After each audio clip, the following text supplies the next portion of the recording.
And I want to bring him up now, Nathan Reynolds.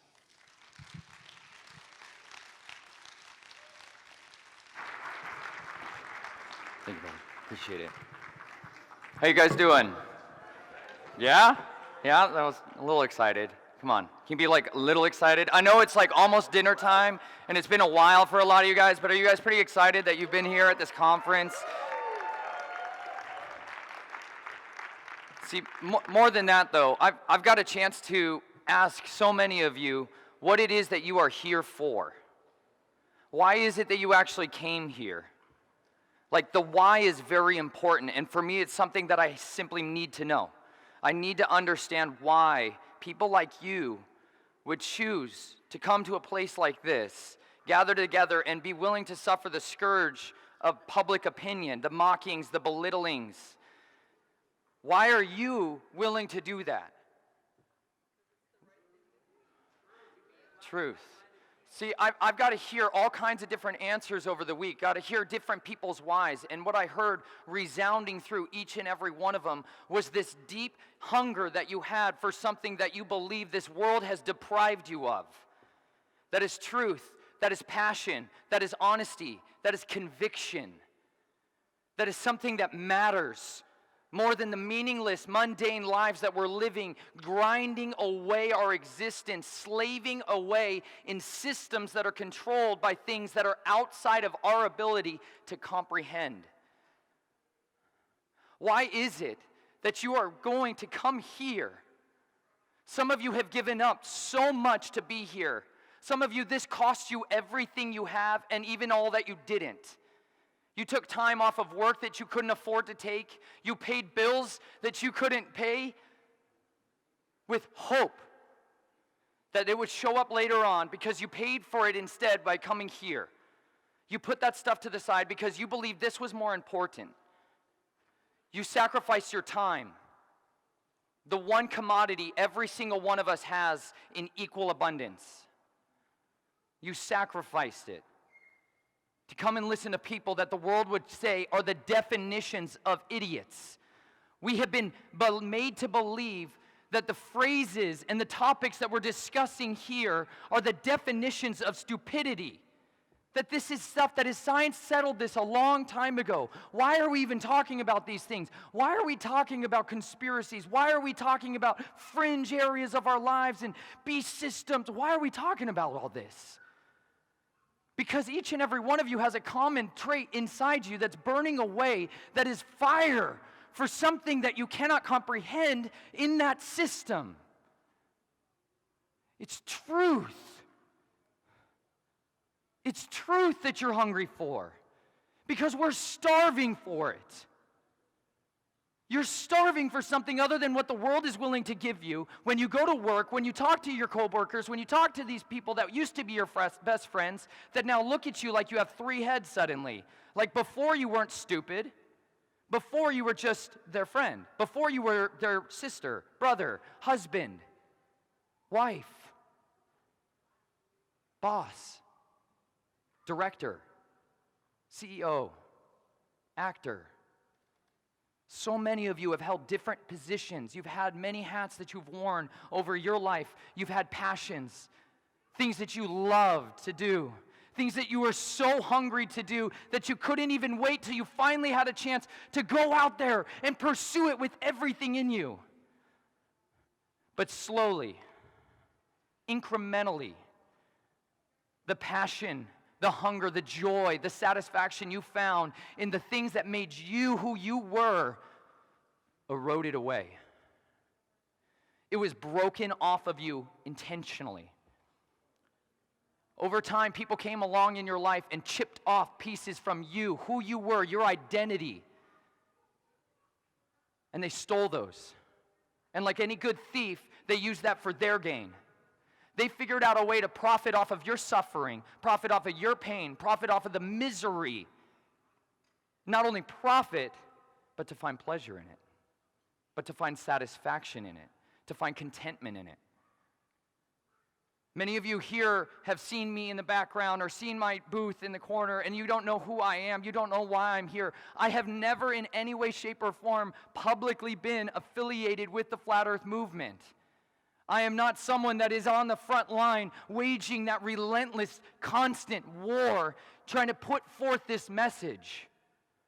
I have never been that man. But today I'm standing here because this is an opportunity that I have to share a stage with people that have something that I needed to understand my whole life, and it was witnessed in them. It was witnessed in you. It was witnessed with these crazy people that loved the truth more than they loved the comfortable sands of ignorance that they'd crawled into and been settled down into their whole lives.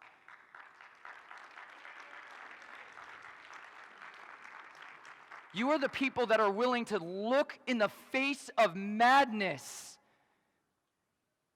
and say, I am not afraid of that. I don't know why I am the way I am. I don't know what is going on out there, but something is wrong, and I need to know what it is. I had that in my heart. I had a hunger when I was young to experience life, to know what it looked like to go home and know that it was safe. I was not born in the normal land of the living. I was pressed in between that space and the land of the dead. We're all sitting here talking about these systems and these people and these monsters at times who go around and do these things, and they lie and they cheat and they steal from us. Who are these people? They're your neighbors. They're your coworkers. They're your friends. They're your bosses, your CEOs, your presidents, your pastors, your priests. See, the enemy strategically has sown his agents into the world. It doesn't take many to cause dissension in a body of people that have a single idea that they all agree on. But along that journey, people have come along and will crush off pieces of the truth, biting them off and tearing them apart because they know the most dangerous thing in the room, the most dangerous man in the room, the most dangerous woman in the room, the most dangerous child in the room is one who has absolute convictions for what they believe, passions that burn incessantly in their heart to make them want to go forward no matter the cost, no matter the price. They will not relent. You are relentless. You will not quit. Why won't we go away? Because we have faith in what we have come to know by testing, evaluating, seeing, coming to understand, battling in frustration, weeping in anguish, furious at the way we've been treated, shaking our fists at the skies as they're spraying things on our heads and we can do nothing. But we can have our belief. They cannot steal that from you unless you allow them. I allowed people in my life to come along when I didn't know any better, when I didn't have such a thing as free choice in the matter, and steal away my passions, to steal away the things that made me who I was, to steal my identity, and to split it into pieces. And then to take those pieces and parts and personalities and craft them into an image that would bear forth their good fruit on this earth. I'm not talking in metaphor. I'm talking about the literal reality of systematic, intentional torment, ongoing anguish, psychological, physical, emotional, sexual abuse in order to cause someone at a young age to shatter into pieces. Modern psychologists like to call it dissociative identity disorder. Distancing yourself, separating yourself from who you are, who you were. Instead, people that are master hypnotists will use that and craft in you the ability to go do things against your will. They constantly impregnate your mind with these ideas of what you should be doing, and your job, your function, your role, your identity is crafted by them. My family, the Reynolds family, are known because our products are in your houses. Whether it's aluminum foil or it's Camel cigarettes, Nabisco foods. We're not one of those big, scary, intense names like the Rothschilds out there.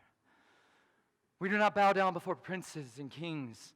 We are the illegitimate sons who came to an understanding of a way to manipulate people, came to an idea that perhaps it would be more effective for us to utilize compromise to build our kingdom, to compromise people by exploiting our own children.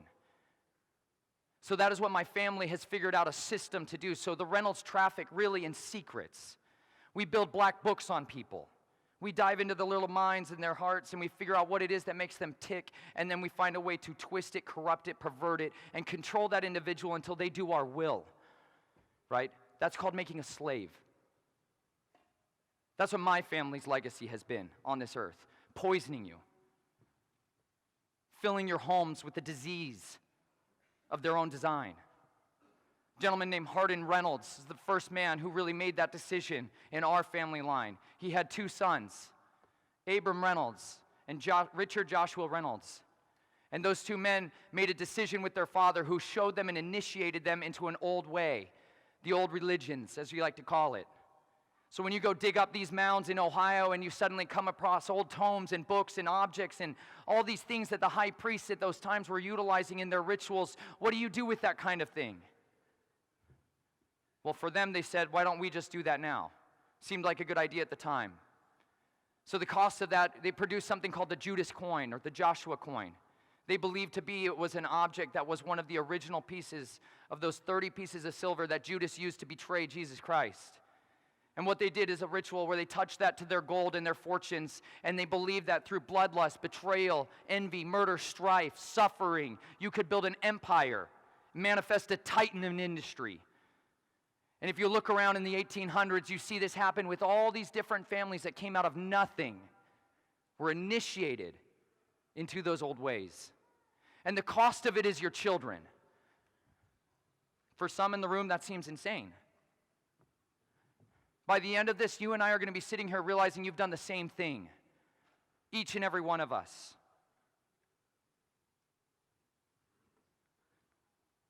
They did this ritual, and immediately after that, they gave their children smallpox vaccines, killed all three of them, except the two brothers. So all of the power and the life and the futures and the endowments that those children should have had went to those two men. And those two men set out on their courses to build their fortunes. And they strived away, and one of them built the Reynolds aluminum company that turned into all of what we're talking about with Reynolds Wrap and everything else. And the other one built all of the cigarettes and tobacco, and he figured out a way to make you believe that it was better to put the poison in your body than to throw it on the ground. They began to meet with men like Edward Bernays. If you do not know who that man is, you need to know who that man is. Because he orchestrated everything in this world that you see as evil that we're talking about. He is the man who developed those systems of engineering consent. This is his book called Propaganda. Propaganda is the means by which we control individuals and engineer their desire to do what we want them to do. We call that manipulation other ways. He was a very masterful linguist, and making you realize that the most disgusting ways to manipulate people were powerful, effective, and precise, and calculating.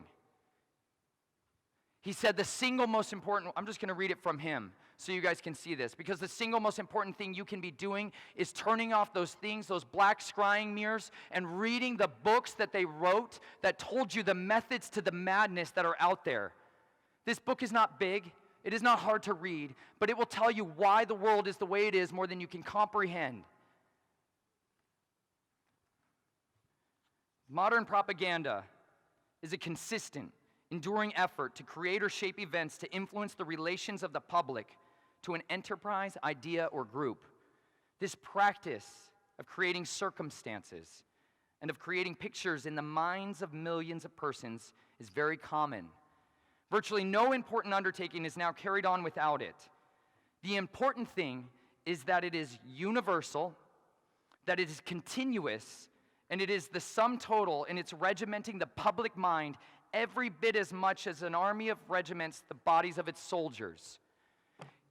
He said, occupy the mental space of people's minds. If you fill it with an image, if you fill it with an idea continually, relentlessly, over and over and over and over again, they will make a decision and act out of it.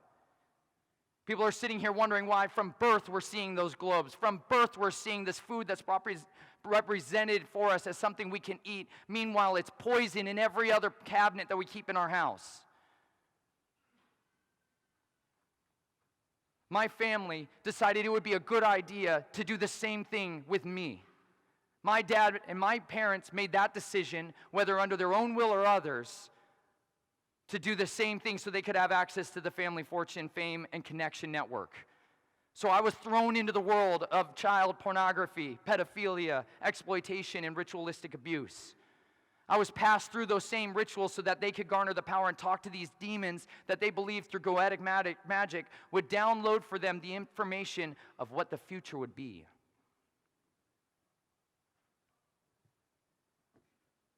Many of these rituals took place under a bridge that every one of you is going to recognize once I sing a little nursery rhyme that you've heard hundreds and thousands of times in your life.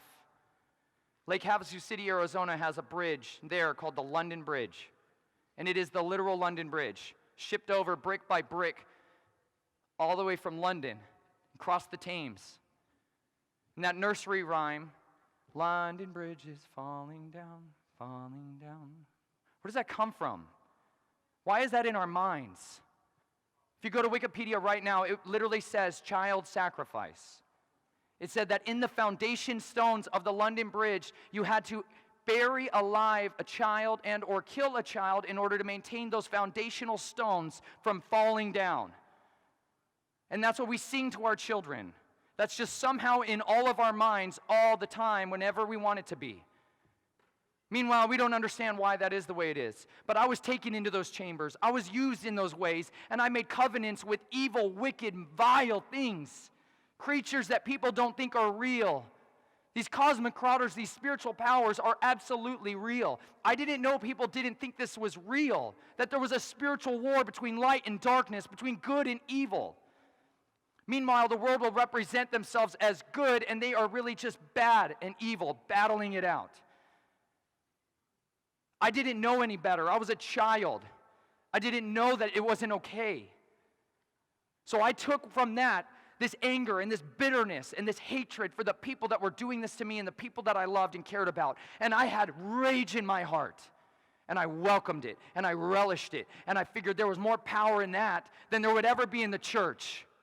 Because this whole time my family went to every Christian church, Pentecostal, Baptist, all kinds of different denominations. And there I sat like any good little Christian boy, listening to people come on stage and talk about this Jesus and talk about this God, talk about the power and this authority, and all the while never knowing why they couldn't see the monster sitting in the front row. So I became embittered towards that church. I was angry, not with the God they talked about, but with the men who stood on stages like this and said they believed that book. Meanwhile, they didn't do what it said, which is to look after the orphans and the widows, to care for those who don't have one to care for them, to rescue those who are in bondage, to heal the brokenhearted, to set captives free. I didn't know that there were people that believed that and lived it for 20 years of my life. So instead, I took that rage and I took that violence and I put it in the edge of steel. And they showed me, this is the bad guy. Go kill him. And I did. I never wanted to be a murderer when I was young. Until I did. And I became wholly engrossed in a culture of death. And the United States military loves young men like that, because they know how to find them. And so as a junior in high school, I was emancipated to the United States Army. And I was placed in that squeaky in-between worlds where you go do things that don't actually happen and never exist.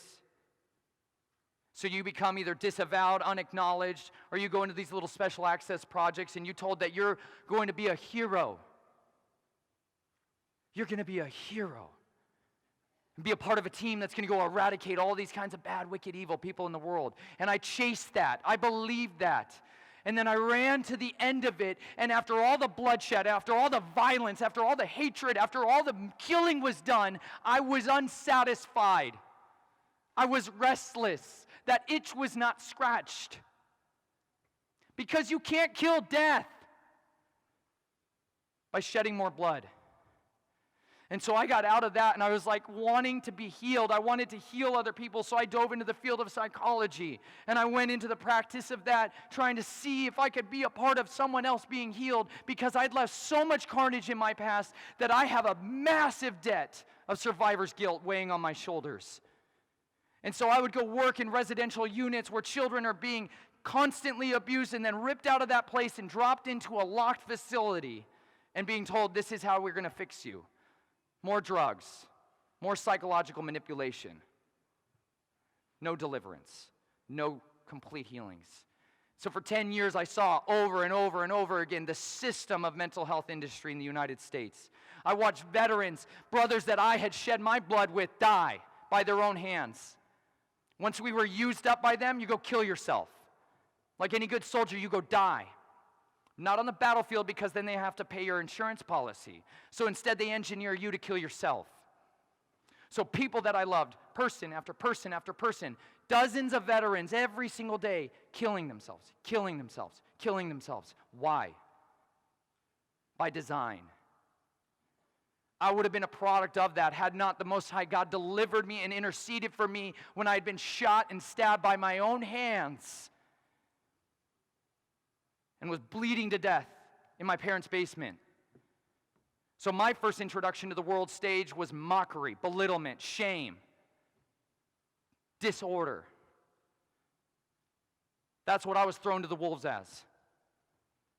But instead, my path of redemption started there. And I got to be placed in the room where I got to see and meet a woman who later on would become my wife.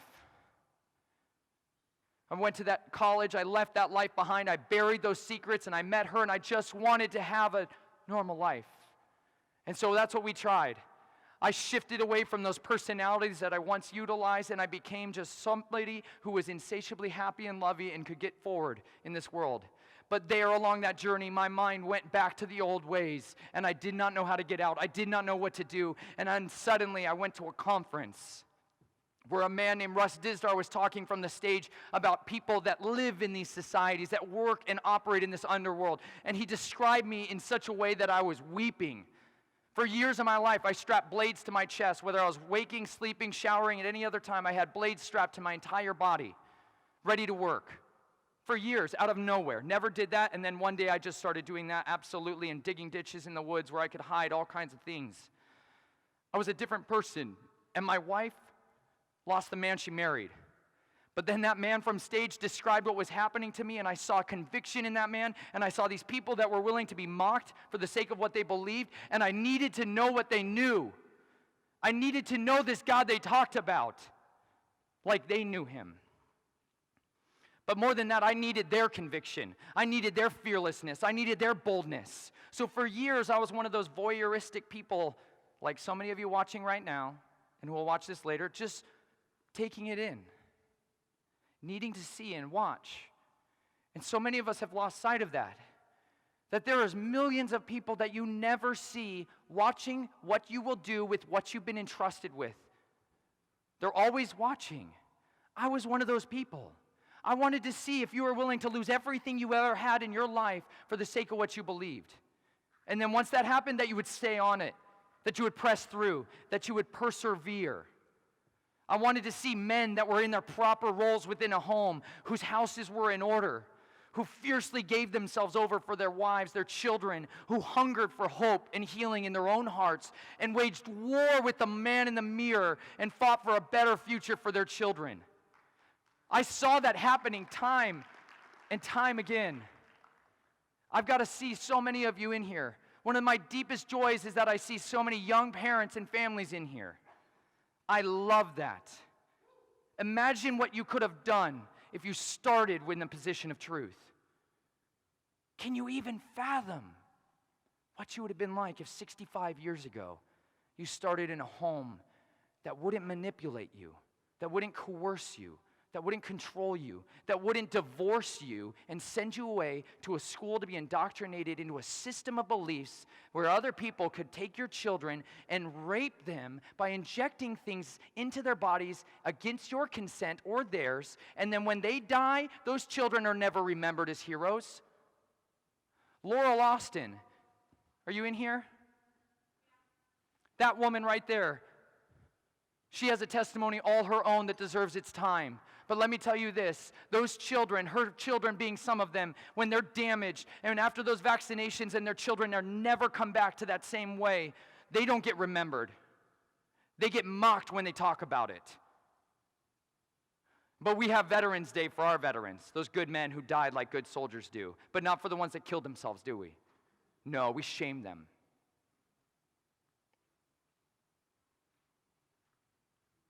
Our systems are broken. And it's because we failed to guard against it. The baby boomer generation has failed to keep watch, to be on guard, to protect their children. You failed in that. Not all of you, but you know exactly what I mean. You sent your children away to be raised by other men, by other women, outside of your control. You gave them away. Gladly, eagerly, because not you wanted to, but you've been made to believe you wanted to. That a career was better for a woman than raising a family. How many women have I known in my life and you've known in your lives that are desperately miserable at their jobs, have their little keepsake pictures of their children on their desk and a picture of the outside world, and they're miserable? That's because your children need you. They desperately need you. You are supposed to be the ones to protect them. You are supposed to be the ones that show them the truth and show them the deception. You are supposed to be the people that are advocating in other people's lives around you the true course of life for them and for you by how you live it. Do not doubt that you have a purpose in this world that is far greater than anything they've told you. They would never tell you that you had that kind of power to change people's lives. But a 13-year-old girl on a school bus changed my life. She showed me power and authority and conviction at a moment in my life where I had none of it. She was the only Christian I saw with authority, and she wasn't afraid of me. She wasn't afraid of my madness and my monsters. There's so much more faith in our children than we have in our hearts. They're not afraid to talk to their friends about this. I'm so convicted when my 3-year-old daughter starts talking to people about these things, and I'm like, we just met these people? Like, could we not talk about that yet? Like, she's like, see, that's a chemtrail.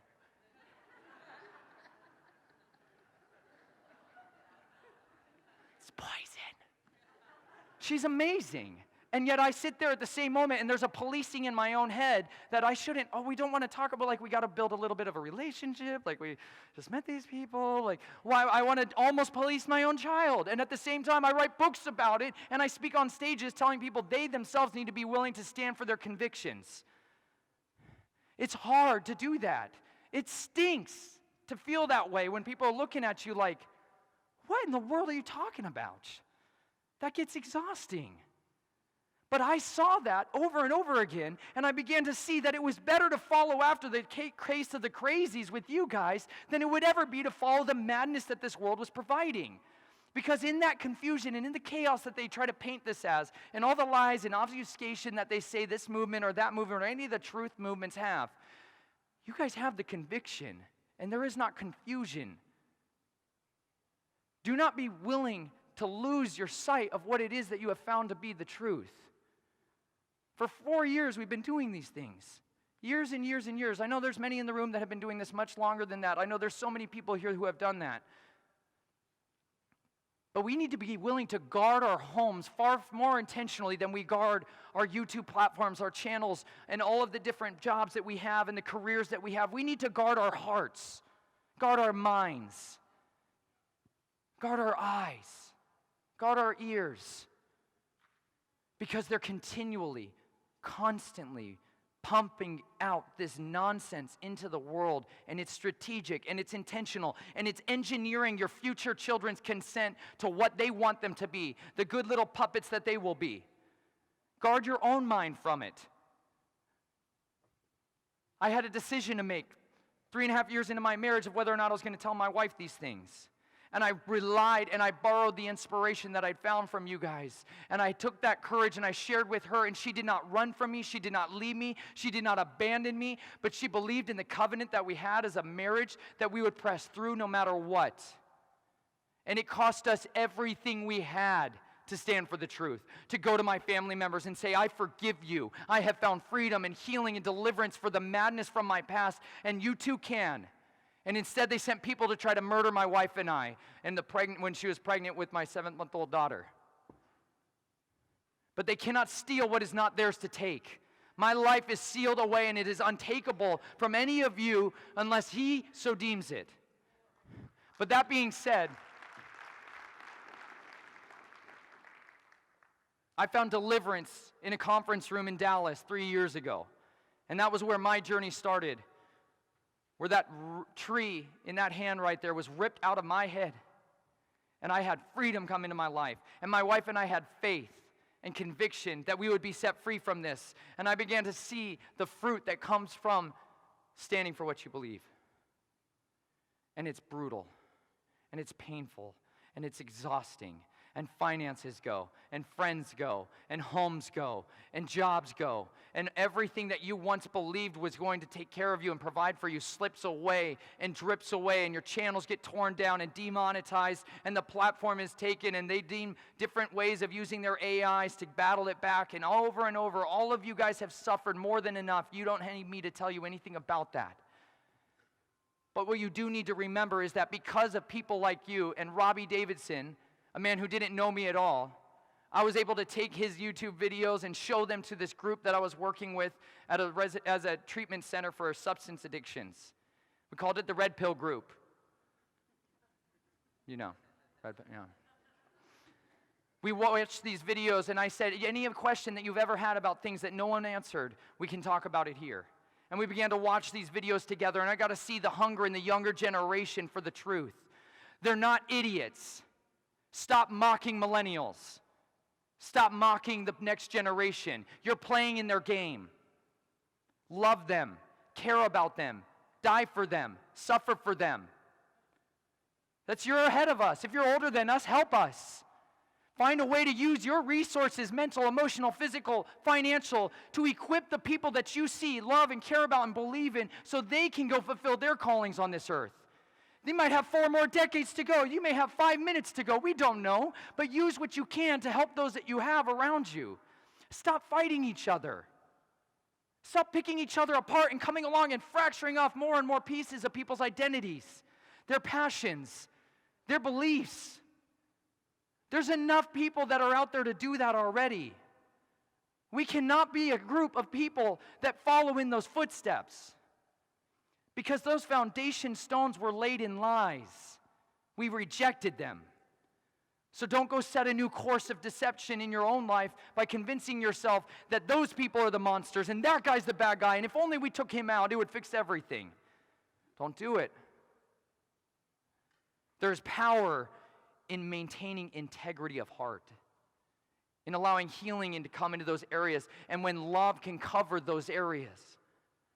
My wife had love for me, and it covered many of my sins, many of my transgressions, and it washed me free of the shame for the first time in my life.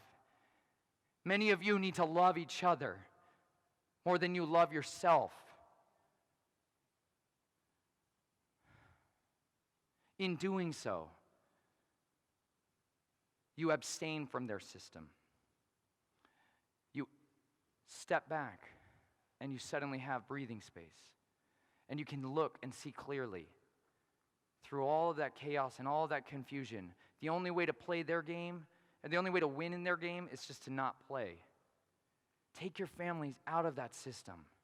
For my wife and I, that literally meant selling everything we have and moving into an RV and traveling around aimlessly and finding a way to look what it's like to grow food with our hands and to taste of the fruit of my labors and to see that God was good in my life. And so my wife and I have been blessed to lose everything, because in doing so we have gained a greater life and a greater inheritance that is untakeable. You can't take it from me.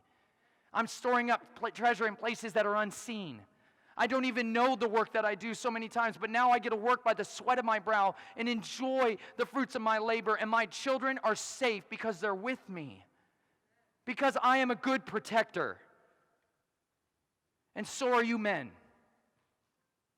You are made to be a protector. You are made to be a provider. You are made to guard the covenant of your home. You are made to stand there in the face of the monsters around and these dragons that were running our world and say, I am not afraid of you. This is my house. And when we're in my house, that is not allowed. Don't allow these practices into your homes. Don't stream it into your house by you watching pornography and ruining your mind so that you no longer have sex with your wife, so that you no longer look at women with true identity that they have. You're corrupting yourselves.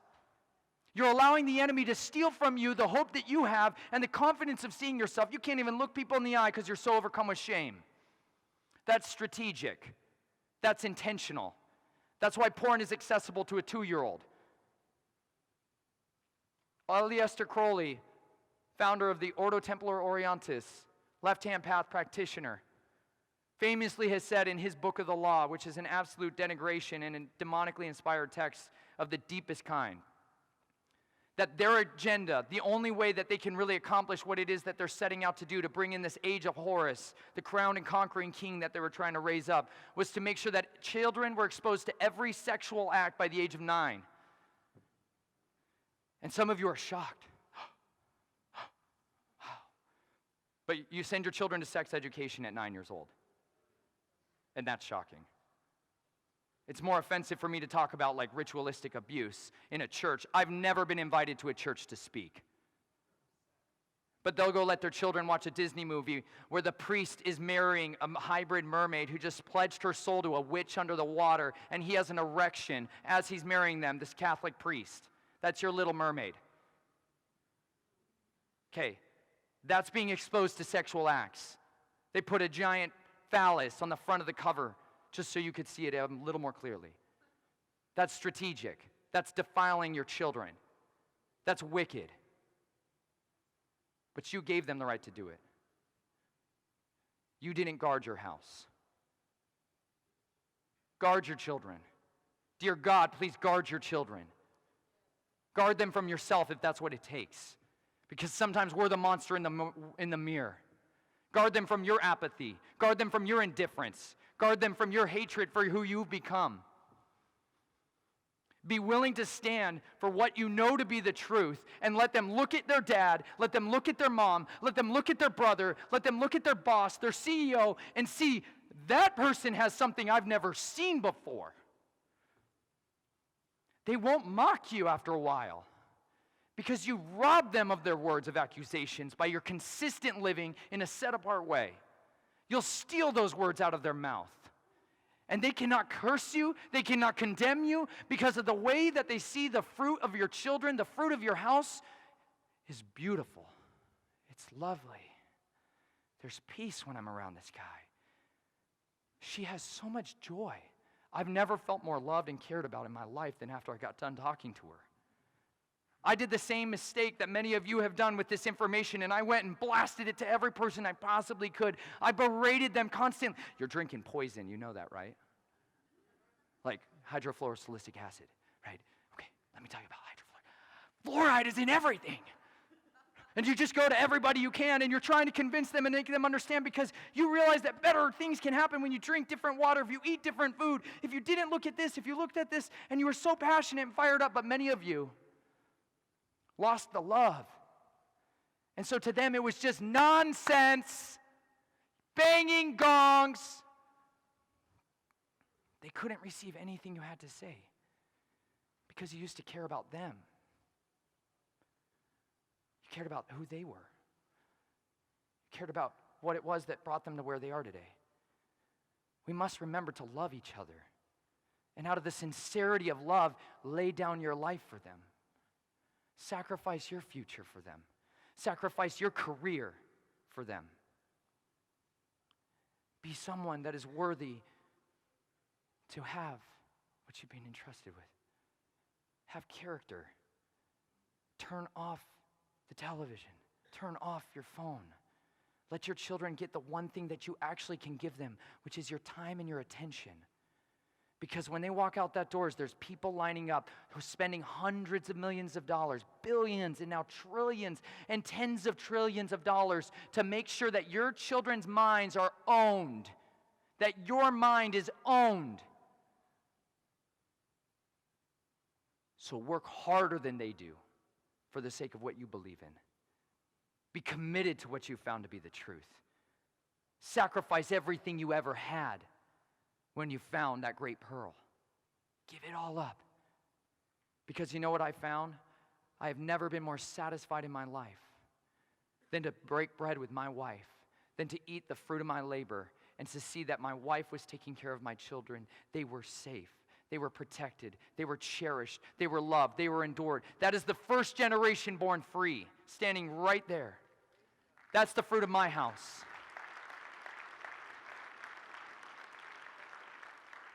I won't hide who I am and who I've been. Everything I've ever done, I wrote in there. My deepest shame, my most embarrassing, awful, disgusting moments are in there. Nothing in that is more graphic than what you'll see in a Disney movie. Nothing in that is more scary than anything you've seen in a PG-13 film. And yet time after time after time, people will come up to me and say, I can't get past the first page. I'm not joking. People here in this room, like today, like wide awake people that love all this stuff we're talking about, can't hear me talk for 5 minutes without leaving the room. And by doing so, you miss the power of freedom that comes by staying through the scary stuff, because nobody wants to hear about that. But if you continue to turn away, if you continue to be apathetic and indifferent towards the deepest and most depraved aspects of radical, intelligent evil, it gets to continue to live on in that dark space of your indifference, of your fear.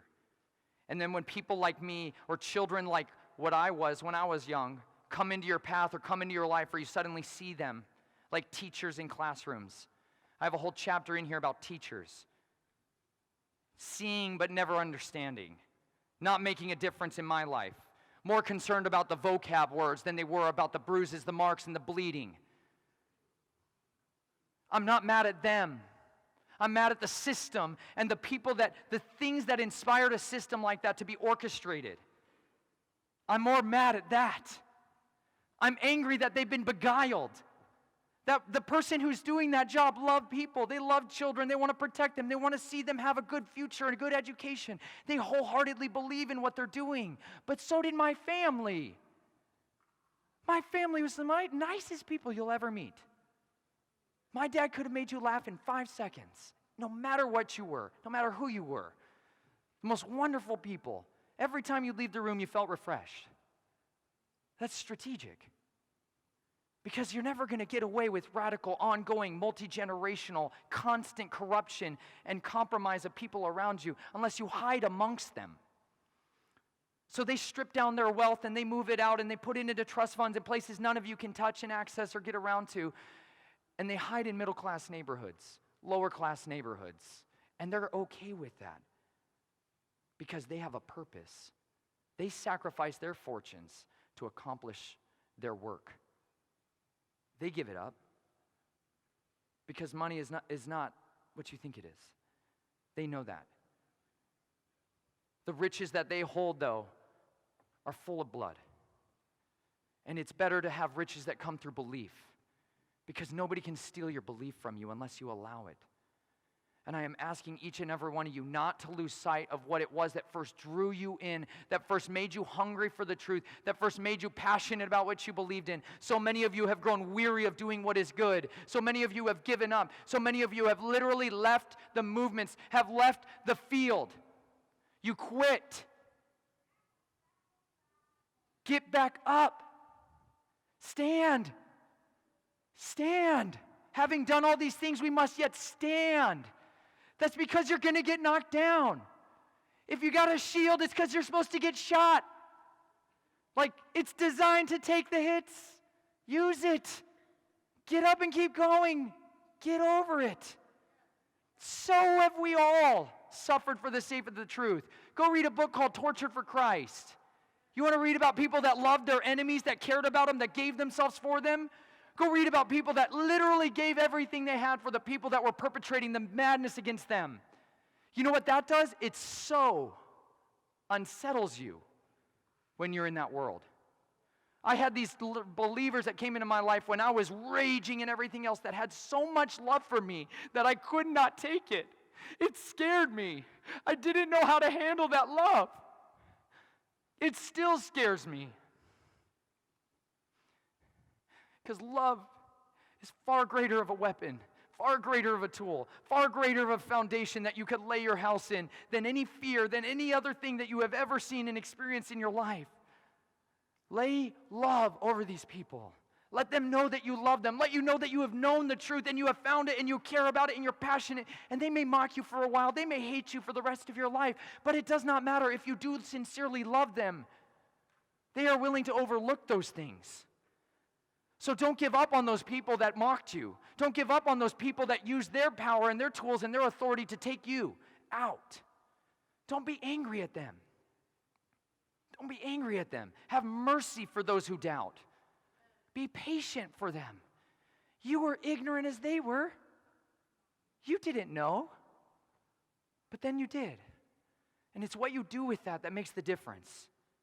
It's what you're willing to do with the truths that you found here that makes the difference. And so much of this can get off the rails if we don't maintain the consistency of remembering the convictions and the whys.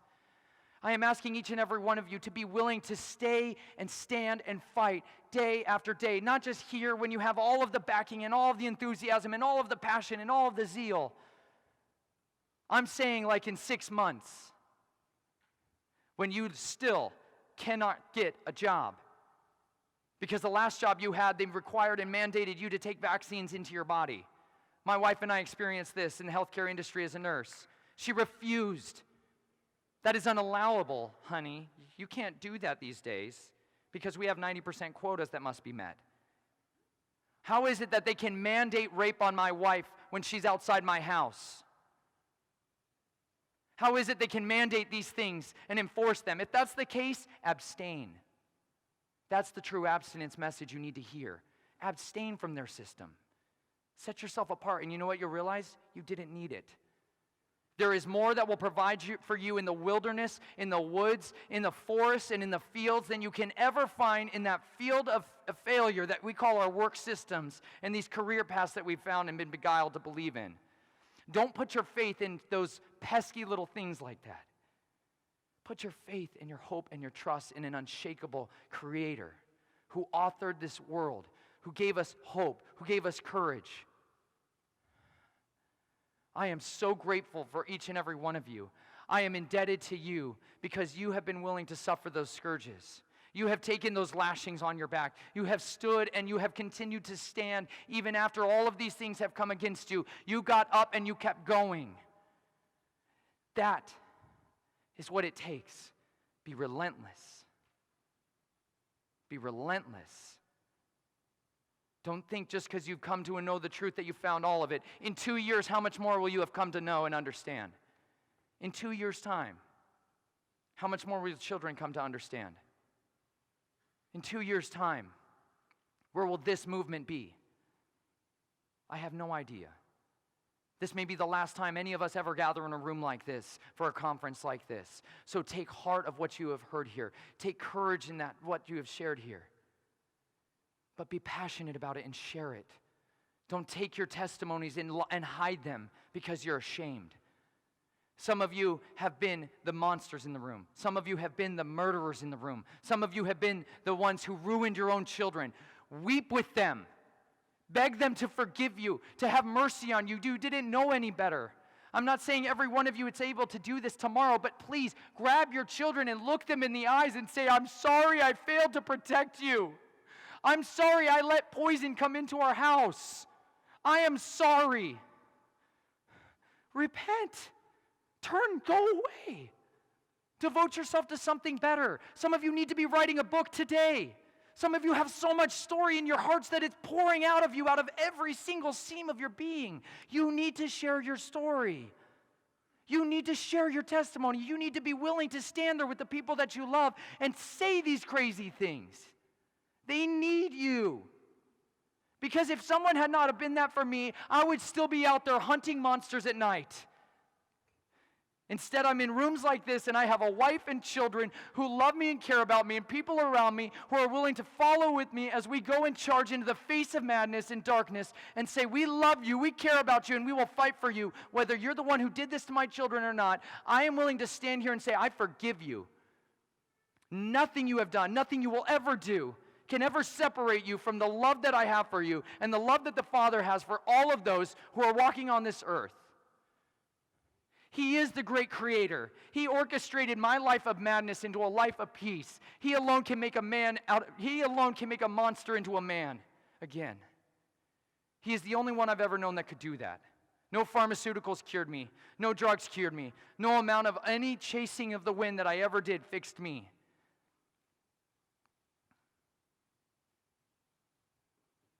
I spent years of my life with these people who so many of us embody evil.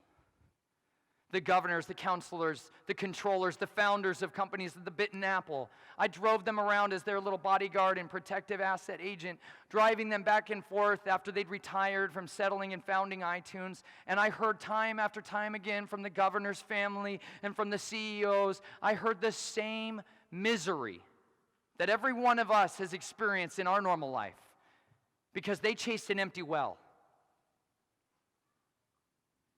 They are no happier than you. They lay down in grief. They are tormented at night by their memories, their dreams, the nightmares of what they've been a part of. They are corrupted. They corrupted their children, and they live in that because they believe that nothing can fix that. Nothing can undo what they did. But that's a lie, because you can immediately start today and make a different decision to change the trajectory of who you've been and follow after something that is more important than anything you've ever found, which is the truth.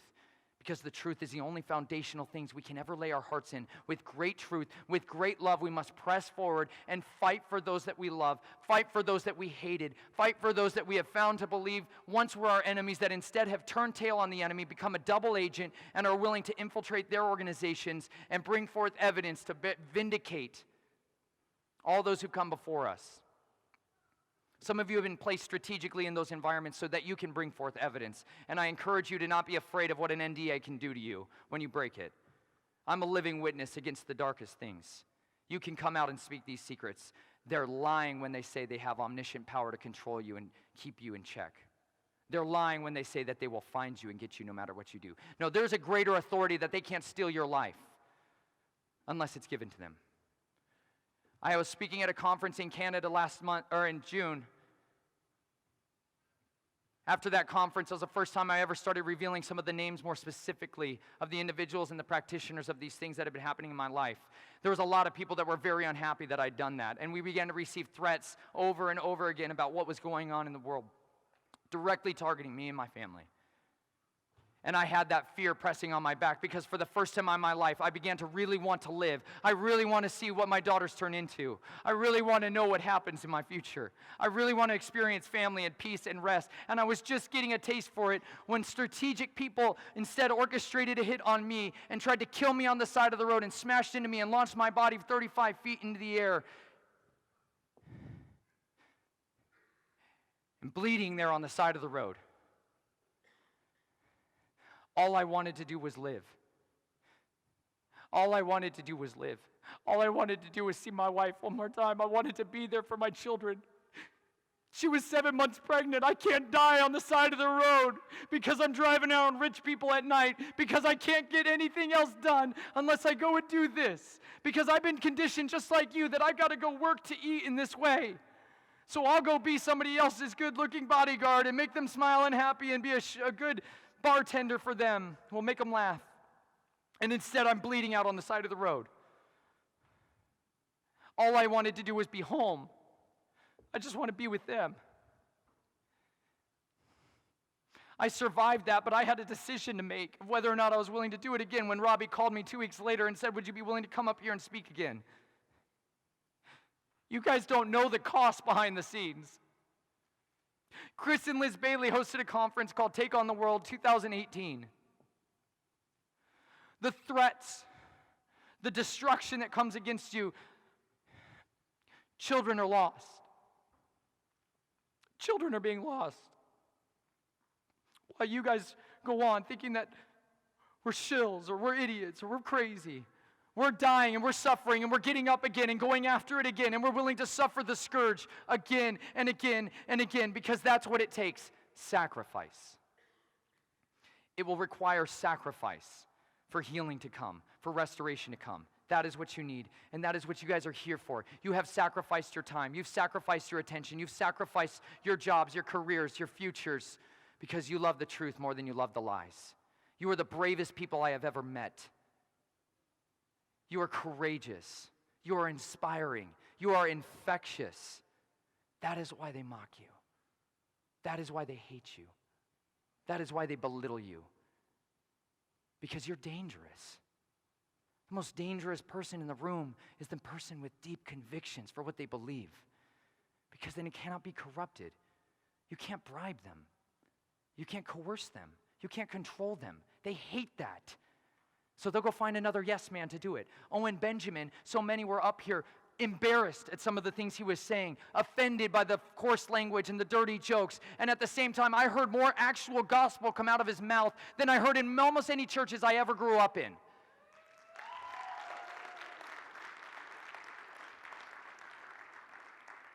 Like he's sacrificing what he had for the sake of the truth. He says the logos, the logic, the logos is Jesus Christ in the flesh. My mouth fell open. You don't say things like that if you're in the club. You're not allowed to. You don't talk about transgender children and how evil it is to make a 3-year-old cut their penis off because they want to be a girl. He loses his career for the sake of that. He had a lot more to lose in different ways, but it's scalable. You need to be willing to lose something for the sake of the truths that you found.